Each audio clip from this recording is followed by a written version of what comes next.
On a cavernous soundstage in Denmark, groups of people file in one by one. They are clearly different from one another. One group walks in with tattoos. Another, all female, is wearing medical uniforms in various colors. There is an all-white group, right alongside one that includes people visibly from multiple ethnicities. Each group stands apart, staring uncomfortably at one another for what seems like an eternity.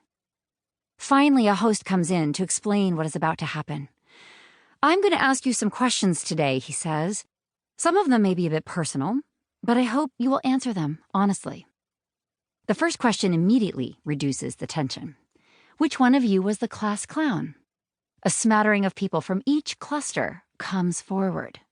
They line up together on the far side of the room and stand in front of a screen, posing for a group photo. The session continues with a range of other unexpected questions. Who among you are step-parents? Who has been bullied? Who has been a bully? Who feels lonely? After each question, people come together, embrace, pose for a photograph, and return to their group. The point of the exercise soon becomes clear to every participant. They are celebrating their similarities instead of their differences. This social experiment was conceived and filmed several years ago to promote Denmark's most watched family of channels, TV2. Titled All That We Share, the campaign ran on Danish television and was later released globally on YouTube.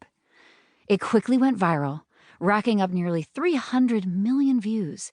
This focus on similarities is sadly missing in many conversations happening about diversity and inclusion across the world. It is a rarely spotlighted irony that so much of the dialogue about diversity ends up emphasizing what sets us apart instead.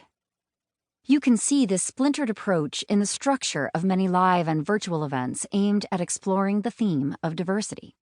There are conferences dedicated to racial justice, reducing gender discrimination at work, advocating for LGBTQ+ legislation, eliminating ageism at work, creating more accessible digital content for people with disabilities, making corporate boards more inclusive, and much more.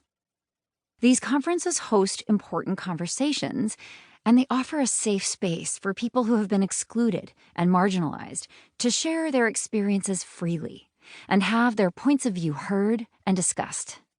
They play an essential role in our evolving conversation about diversity and equity. And yet, they are not enough. These often insular conversations about diversity don't reflect the reality of our intersecting identities. As the TV2 viral experiment so powerfully illustrates, none of us fits neatly into a single category.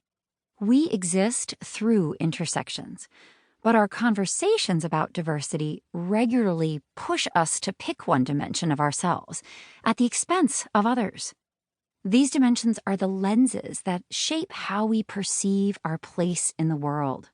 Being Hispanic or female or gay or over 50 or disabled or any combination of identities helps us zoom in on a unique perspective of the world. But while zoom lenses are helpful for focusing on details, they are intentionally designed to ignore the full picture. If there is one shortcoming of the worldwide conversation about diversity and inclusion, it is this.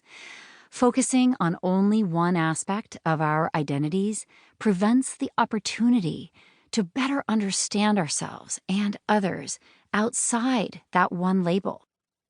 Instead, there is a concept we will discuss frequently in this book, known as intersectionality. The term, first coined by American lawyer and civil rights advocate Kimberly Williams Crenshaw, refers to the idea that none of us can be defined by a single label, but only through a combination of social identities. Embracing the idea of intersectionality requires us to switch to a wide-angle lens. What if we had conferences, TV shows, or corporate recruiting programs dedicated to bringing people and perspectives together that might never otherwise share the same space? It is exciting to imagine the sorts of questions and topics that may arise.